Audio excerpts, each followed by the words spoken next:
Facebook, Instagram এবং টিকটকে ঢুকলেই শুধু দেখা যাচ্ছে যে সবাই ম্যাঙ্গো স্টিকি রাইস খাচ্ছে। সেটা আমার বাবাই দেখে আমাকে বলতেছে, আম্মু আমি আম দিয়ে দুধ দিয়ে ভাত খাবো। আমি ভাই এত শত ডিজাইন বুঝি না, ম্যাঙ্গো স্টিকি রাইস কাকে বলে সেটাও জানি না। সারা জীবন ধরে দেখে আসছি আম দিয়ে দুধ ভাত দিয়ে চেটকে চেটকে খেতে। সেটাই আমি আমার বাবাকে খাওয়াতে গেছিলাম। আমার বাবাইকে খাওয়াতে গিয়ে আমার নিজেরই খাইতে হয়েছে। সো হ্যালো এভরিওয়ান, আসসালামু আলাইকুম। সবার কি অবস্থা, কেমন আছেন? আশা করি সবাই ভালো আছেন। আমি শ্রাজান ইভা, আপনাদের ইয়ামিনের আম্মু। আজকে নতুন একটি ব্লগে তোমাদের সাথে আবারও দেখা হয়ে গেল। আমার ব্লগ ভিডিও কার কাছে কেমন লাগে, আর হ্যাঁ, এই মুহূর্তে আমার এই ব্লগটি কে কোথা থেকে কোন জেলা থেকে দেখছেন তা অবশ্যই কিন্তু আমার এই ভিডিওর কমেন্ট সেকশনে জানাতে একদম ভুলবেন না। Good morning everyone. গুড মর্নিংটা ভিডিওর একটু লেট করে বলে ফেলেছি, আচ্ছা তাতে কোনো প্রবলেম নাই। আমার বাবাই সকাল সকাল ঘুম থেকে উঠেছে, উঠে আবার আমাকে ঘুম থেকে উঠাইছে। আমি ঘুম থেকে উঠে সর্বপ্রথম আমার মোবাইলটা হাতে নিয়ে আমি আবার আমার পেজের কমেন্ট বক্স চেক করি।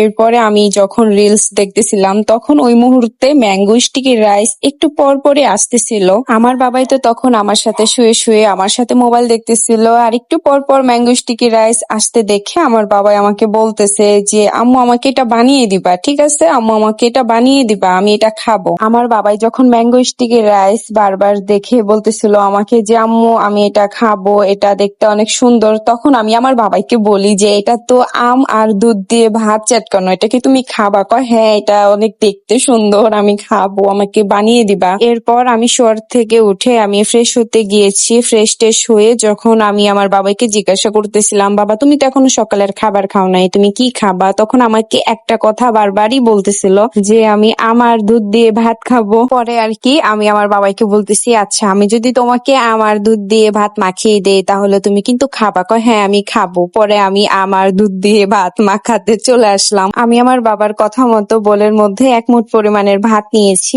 এরপর প্রথমে আমি আমটা ছিলে নিতে গিয়েছিলাম, তখন আমার মনে পড়লো আরে ভাতের মধ্যে তো গুঁড়া দুধ, স্বাদ মতন লবণ, চিনি এগুলো দিয়ে প্রথমে মাখিয়ে নিলে বেশি ভালো হয়। সেজন্য আমি আমটা আগে উঠিয়ে নিয়ে তারপর চিনি, লবণ, গুঁড়া দুধ এগুলো নিয়ে মাখিয়ে এরপর আমি আবার আমটা দিয়ে এবার ভালো মতন সবকিছুর সাথে চেটকিয়ে সবকিছুর সাথে ভালো মতন মাখিয়ে নিচ্ছিলাম। এরই মধ্যে আমাদের বাসায় আমার একটা দূর সম্পর্কের দাদি আসে। সে দূর সম্পর্কের দাদি, কিন্তু সে আমাদেরকে মাঝে মধ্যে দেখতে আসে আমরা ভালো আছি কিনা, আমরা কেমন আছি। কিছু কিছু মানুষ দেখবেন আপন না হয়েও আপনার কত আপন হয়ে উঠেছে, আর কিছু কিছু মানুষ দেখবেন নিজের ফ্যামিলির অনেক মানুষই আপন হয়েও কিন্তু আপনের মর্যাদাটা রাখে না। আচ্ছা যাই হোক, দাদি বসে বসে আমার সাথে কথা বলতেছিল, আমিও দাদির সাথে কথা বলতেছিলাম। পরে আমি খাওয়ার পাতে দাদিকে আম কেটে দেই, দাদি বসে বসে আম খাচ্ছে আর আমিও দুধ মাখা ভাত খাচ্ছি। আমার বাবার দুধ মাখা ভাত। দাদি আমাদের বাসায় আসার সময় কাঁঠাল আর কচু এনেছিল। কচু আমি কিন্তু ছোটবেলা থেকেই খাই। কচু